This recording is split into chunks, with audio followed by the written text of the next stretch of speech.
is going to be Phillip Chao on the left. Relatively newer player, does have a top 128 finish at Seattle Regionals with Gardevoir, but Gardevoir's gone. So we'll see how exactly Phillip is going to be piloting this Marnie's Grimmsnarl deck, but going up against Jose Marzan right on that Raging Bolt. Yeah.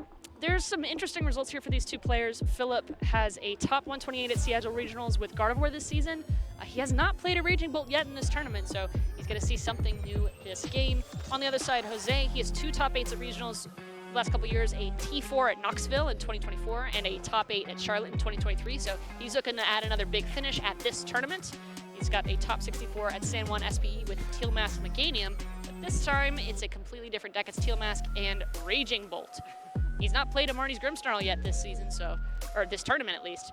So this is going to be a fresh matchup that we haven't seen a lot of, and I probably don't think we'll see again.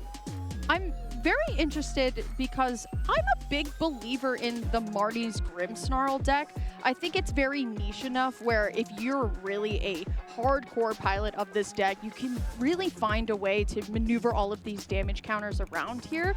But it feels like a lot of top players just shy away from this deck, and then sometimes it goes on a run and you're like, where did this come from? It never truly feels like the pick, especially because Marnie's Grimmsnarl, of course, weak to grass, so right. Not exactly the attacker you want to be taken. But going into Raging Bolt though, this is going to be the archetype for you if you love those big basics that do a ton of damage.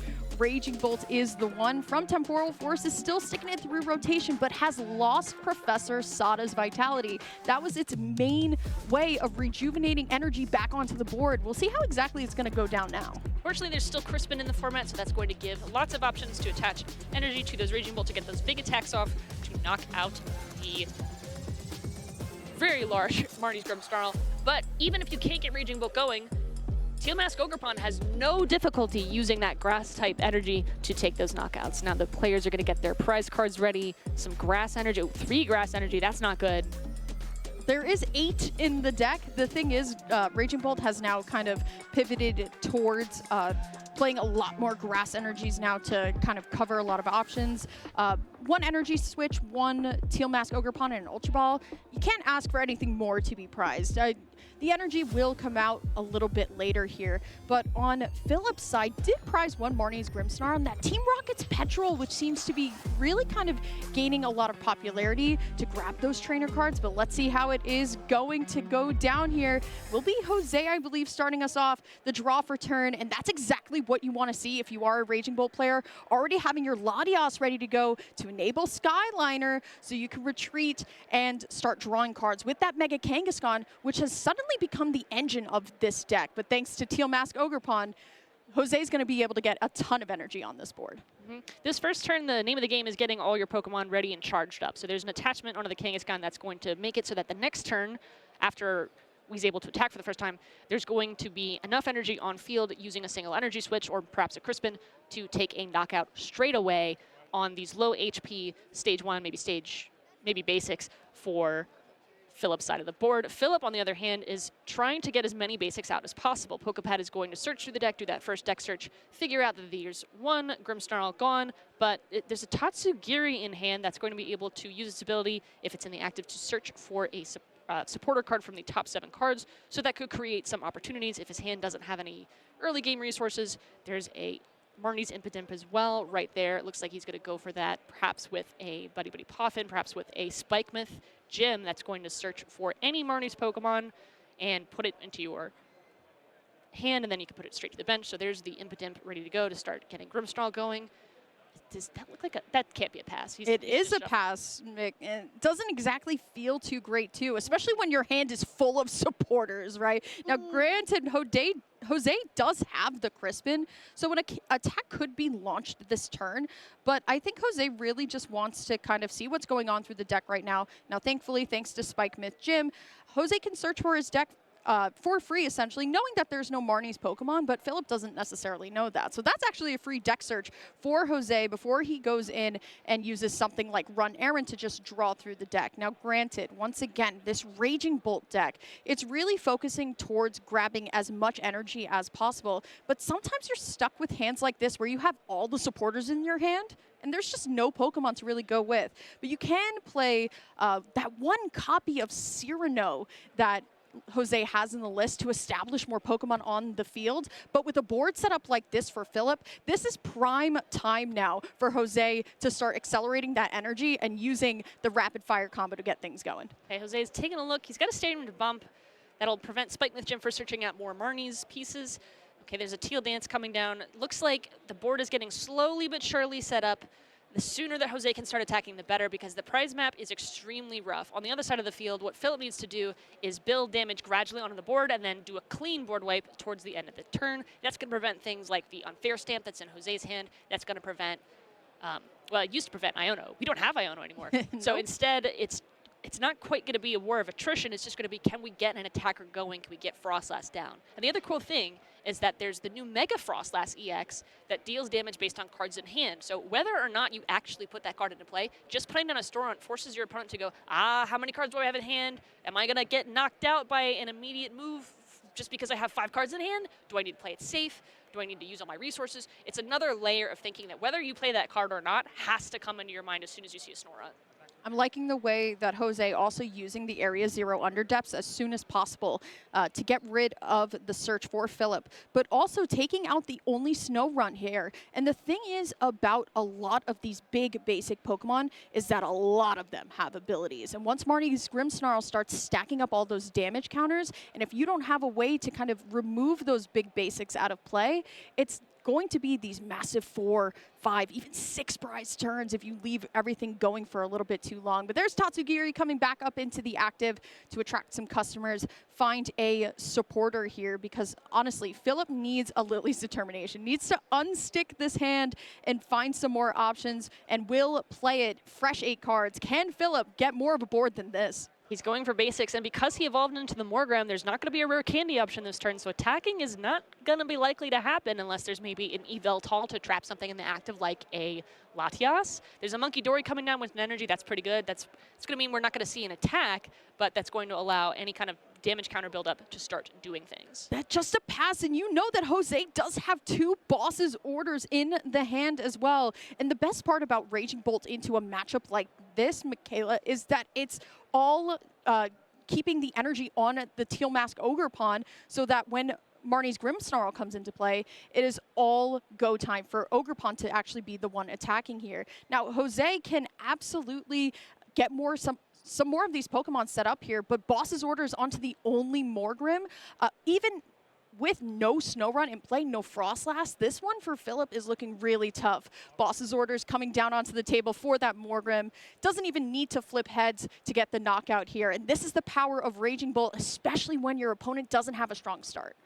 Okay, there's another Kangaskhan, so that's going to create opportunities so that if maybe well, it's not going to be a Bloodmoon or Saluna, but if something comes down and start putting down damage, you can move your Kangaskhan that's inactive out of the way, use that second one, fill it up full of energy, and now you don't have a 3 prize liability, you just have a thing on the bench that someone has to use a Boss's Orders to drag into the active. There's a Marnie's down, and the Team Rocket's Petrol you were talking about, that wasn't the one in the prizes, but there are multiple copies. That's going to allow Unfair Stamp to go straight to the hand. That's going to shuffle down that massive hand that Jose had. That was a major problem that Phillip has now cleared away. It's going to give Phillip access to 5 more cards and Jose access to only 2. Unfair Stamp is one of the top ace specs in this room today for a reason. Everyone's afraid of it, whether you're Alakazam or not. And Team Rocket's Petrol has actually been coming more into the forefront, and Phillip is actually playing 4 of them. And what this card does, this supporter, just allows for you to grab a trainer card. And think about how powerful that sounds. Just a trainer card. That could be a lot of things here. You can even use Petrol to grab something like a Buddy Buddy Poffin, reestablish the board there as well. So Petrol has really found its way up into the top here, but that Unfair Stamp is going to be sent out, and a couple more cards as well for Phillip. Does find an Impidimp and a Snorunt here, and a Buddy Buddy Poffin. Definitely looking a lot better, but look at Jose's board. Already powered up 2 attackers, a third is on the way. Latias is ready to go. He can't even trap anything into the active here. And Jose is going to gladly just keep taking these single prizes until Grimmsnarl's out and then use Ogre Pawn. Looks like that bench is filled up with basics. That's pretty good for Phillip. The strategy for Marnie's decks generally is to slow and steady win the race. Whereas on the other side, Jose has to go take prizes as quick, as fast, and quickly as possible.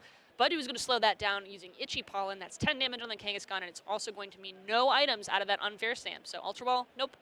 Oh, Unfair Stamp, nope. What a way to counteract the Unfair Stamp, though. The bottom card that I'm seeing in Jose's hand is actually Cypher Maniac's Code Breaking, where he's actually going to be able to choose any 2 decks, put it to the top of his hand, and then he can actually just draw them. Now, granted, with 2 Kangaskhan, you can just choose to kind of work around it, but does also have Meowth in hand. But here comes Big Bad Raging Bolt with 1 Fighting Energy ready to go. Doesn't even have to use the Meowth this turn, because look how many attackers are ready to go. No boss's orders, so can't go and find the Snow Run.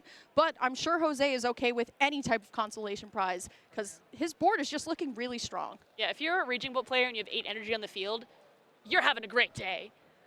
And especially with no prizes taken for Phillip, Jose is going to run away with this game if Phillip cannot get a Grimmsnarl going. Fortunately, with access to all kinds of, well, ways to get out the Marnie's Grimmsnarl, maybe a rare candy, Punked Up ability will allow you to attach energy to it. So as long as Phillip can get a Grimmsnarl in play, he can get damage on the board. He can start fixing this problem. And Kangaskhan gives up 3 prizes when knocked out.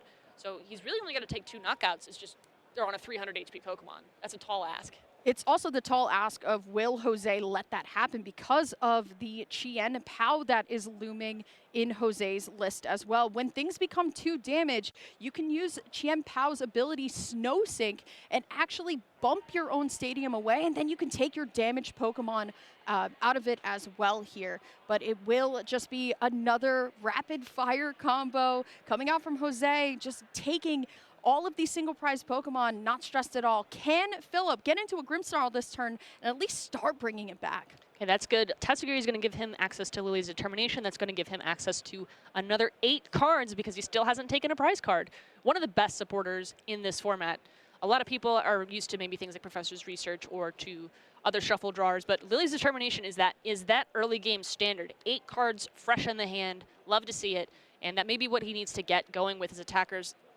Love to see that Frostlass down, too. That's going to start putting damage counters across the board. Honestly, my favorite thing about that was that the moment that Frostlass was evolved onto the bench, you saw Jose actually just start to grab like a handful of die, because once again, as we talked about this, there are a ton of abilities on Jose's side of the board that he's just going to have to keep track of here. But Spike Myth Gym, again, a great stadium card that allows for Phillip to go in and look for any of his Marnie's Pokemon. So can find these Morgrims, can even find a Grimmsnarl off of it as well. And it's great search for this deck. I wanted to go back to something that you were talking about with Lily's Determination. It felt like when Lily's Determination came back, or came into our game, it felt like Grimmsnarl had gotten this kind of breath of fresh air into it because of how much you were able to draw. But there's the free retreat, thanks to the air balloon, a Budew, an Itchy Pollen, and we are going to have to start counting some damage because there will be a lot of it on Jose's side. That's right. There's 5 Pokemon with abilities, so that's 5 damage counters placed down per turn. Nothing you could do about that. There's no cute little shaman to protect you when you're full of Rulebox Pokemon. What are we going to see from Jose this turn? It looks like it's very heavily in Jose's favor, but you never know. Marnie's Grimmsnarl is a specialist at taking those what looks to be losing situations and turning it around immediately with some good knockouts. So for now, Jose is going to take a careful look through his hand. He's gotten a little bit of time to think, but you know, I don't really think he's going to be gusting again with the boss's orders. He just used one. He's going to need to either find one off of something else other than a Meowth because there's no stadium in play. Maybe that's his first step. Okay, Serrano is going to come down and search for 3 Pokemon EX. Yes. Let's see what we can get. But also, it doesn't necessarily have to go to the bench either. There is no Area 0 in play, so it is really just search if you really need to find it. If it's one thing that Jose is really kind of looking out for, right, it's if he and when he takes this knockout at the end of the turn, it's really lining up checkmate for the end of next turn, right? He is just going to assume that Phillip is going to go into Marnie's Grimmsnarl next turn. Is that Iron Leaves? Or I believe that's an Iron... it is Iron Leaves, so that's also a good switch card out of things as well. So Jose just kind of throwing everything into the hand for next turn. Can get the knockout with Ogre Pawn, can get the knockout with the Iron Leaves as well. Does have more energy in the hand, can also still Teal Dance as well. But this is a lot of energy on the board for Jose to have that Phillip has to be very worried about. Sure, you could take out this Mega Kangaskhan in the way, but look how many attackers are ready to go. You have the Ogre Pawn ready to hit for weakness. You have the Raging Bolt ready to go with all the energy on the board. If I'm Phillip, I'm not comfortable here. And you just saw the Iron Leaves too, so a single area 0 and all of a sudden you've got 2 major grass attackers ready to go. That is very close to checkmate with only 2 prizes remaining. Phillip needs to get something going, maybe some kind of Evil Tall play. Okay, there's Evil Tall. If he's able to use Evil Tall to stall perhaps the Meowth in the active, he can buy turns for Frostlass to do its thing, for Monkey Dory to do its thing, and then all of a sudden that game that seemed so heavily in Jose's favor will switch, and Phillip will be able to take knockouts one after the other. It just really depends on can he get this lock going. Weirdly enough, with Raging Bolt is one of the decks that actually allows for Meowth to start attacking if you feed it enough energy switches, weirdly enough. Now, granted, Tuck Tail only does 60 damage, but it does essentially remove itself out of play and goes back into the hand with all that energy as well. So, but of course, our bigger, I was about to mention that this right here, Latias here, and it really depends on how many Psychic energy you're playing, and most Raging Bolt players are actually only playing 1. So this Latias is actually going to be stuck here for a little bit. I'm not seeing anything in the list that switches it out. The only other thing, too, that you have to consider when choosing which Pokemon to target down, Latias is weak to those Darkness attacks, so that means there's going to be less turns available to keep the Latias trapped in the active. But as you said, it's not going to have Tuck Tail, it's not going to be able to get out of there. But that's what Iron Leaves is for. The minute Iron Leaves comes into play, it doesn't matter what you've trapped in the active. You're just going to switch out and have this massive grass attacker ready to go. Evil Tall's not going to be able to survive that Prism Edge attack. We're going to need to see some way to increase the stadium count, or to put the stadium to increase the bench count, though, for Jose before that can happen. I'm wondering if that Cypher Maniac's code breaking is still in hand, because I do not believe it was used a little bit before. When it comes to stadiums, though, there are 3 in the list, 3 of those Area 0 underdepths. So if Jose is able to use that Cypher Maniac code breaking, bring the Area 0 up to the top of the deck, just accept that Latias is going to be sitting there for 1 more turn, will be able to find his way out of it. And there it is, the Cypher Maniac's code breaking, the one of in the list. You can assume it is going to be this Area 0 underdepths, but also that Chien Pao that he is lining up, once again, with that ability Snow Sink, can actually remove a lot of your damaged Pokemon already ready to go. Could also just take both Area 0s as well. That would be nice. The only problem is that with Kangaskhan not in the active, you cannot use its ability. Instead, it's going to be stuck on that bench. You're going to need to use other supporters to draw those cards. Or just wait. Or just wait. That's true. You draw it off at the start of your turn. You know Latias isn't going to go anywhere, right? Phillip is just going to try and keep it there as long as possible. So going into next turn, at least there's an option there. But it just kind of depends on how Phillip is going to take this next turn, because Phillip knows that Jose just put the cards that he needs to essentially free that Latias out of the active. There's a really interesting piece of pressure here, which is that if a single Grimmsnarl comes down, all Jose has to do is gust it up using Boss's orders, and then all of a sudden the game is over. So instead, okay, there's another energy going down on the Ogre Pawn. That's a lot.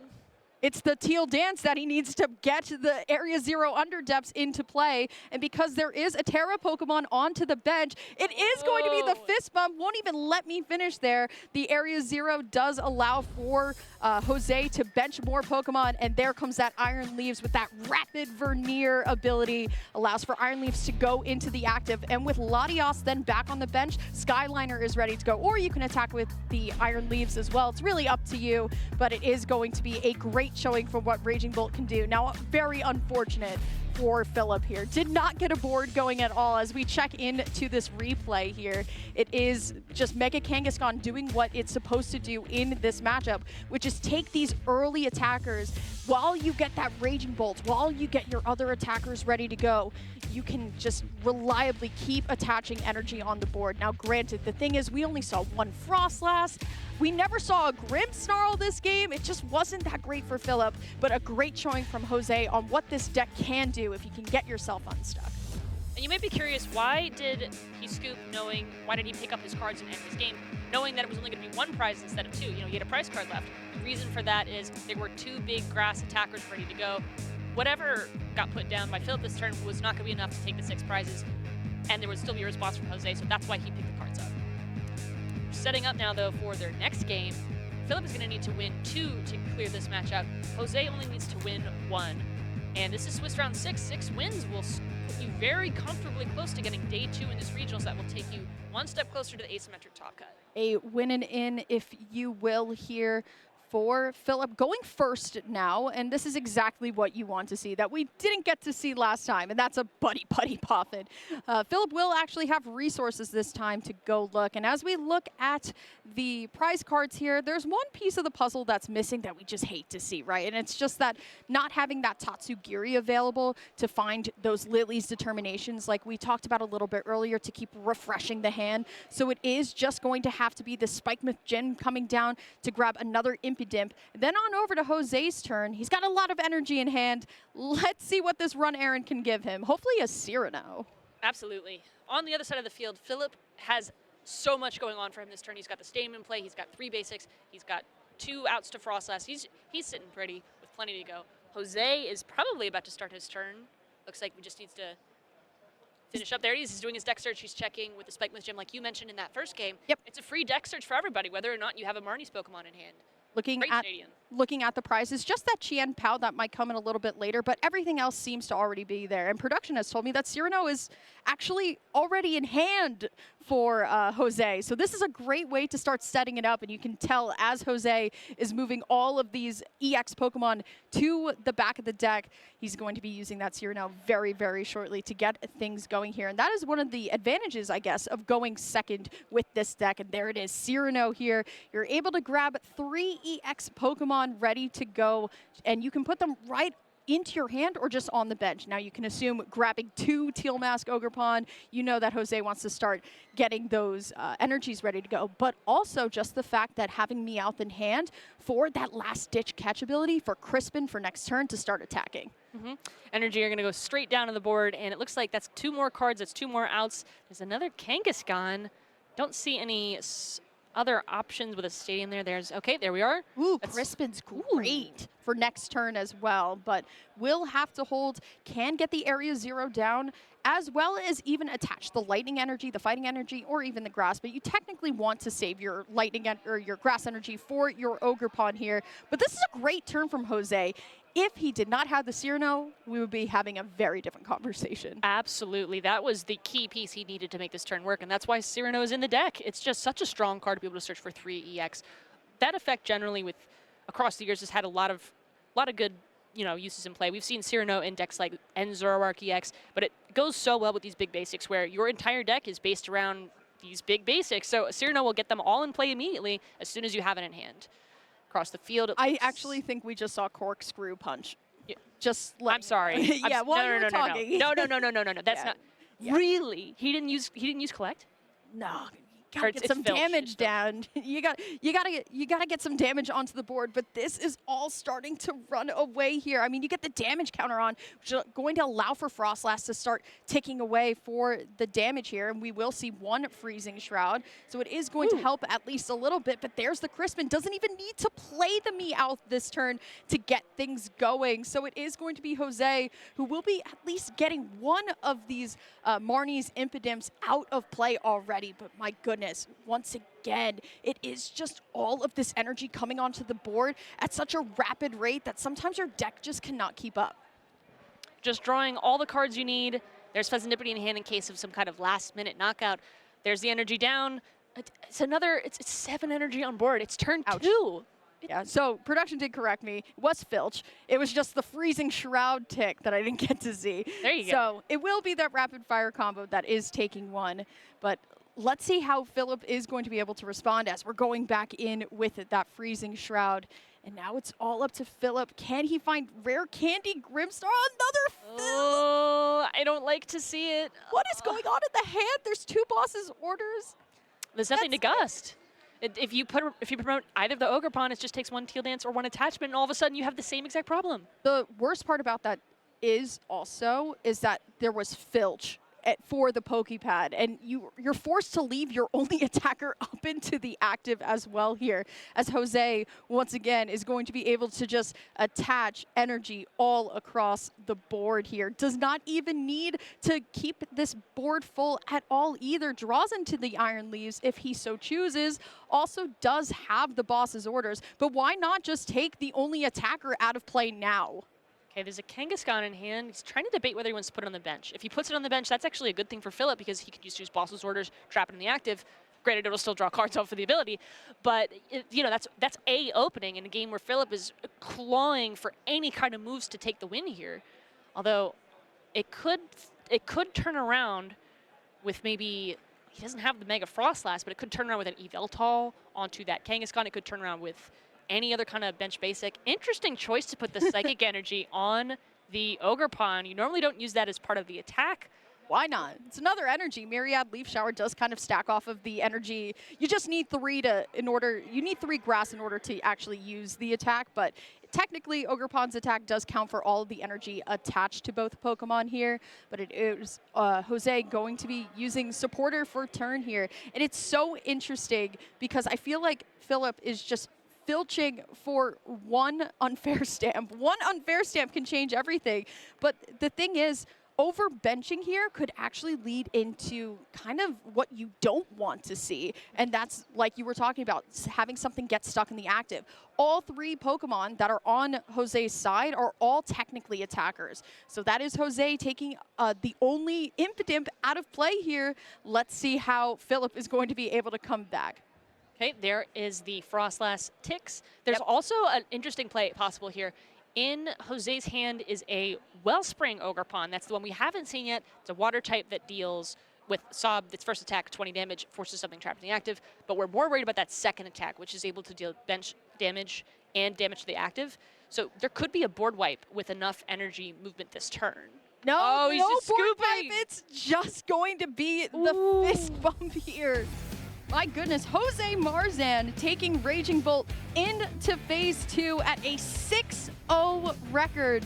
I mean, we did not get to see what all of this deck truly does in this game number 2. But if we did get to see one thing, it's attaching a lot of energy onto the board. And it's just so unfortunate for Phillip because you know that Marnie's Grimmsnarl can do it once you get a Grimmsnarl out, but we didn't get to see a Grimmsnarl in 2 games. I mean, the attachments there, Raging Bolt had such a great showing, attaching literally all the energy. Just putting a Psychic onto an Ogre Pawn for fun at that point. What an incredible deck. What a great way to show off this big basics archetype, and quite frankly, to show off with these amazing deck lists and these players, getting everything set to go.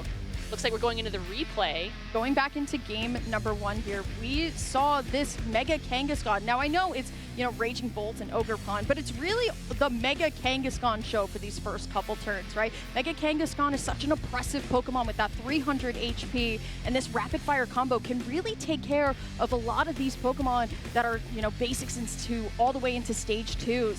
And even with the Latias trapped, it was using the Cypher Maniac to find the Area 0 underdepths to move Iron Leaves into the active, and that was enough for Phillip to scoop it up game 1. But heading on into game 2, we just did not see the setup at all, and 2 filches didn't lead to any type of hand disruption. Couldn't get a Buddy Poffin out, and Jose, all he needs is 2 Teal Mask Ogre Pawn in a Dream. Going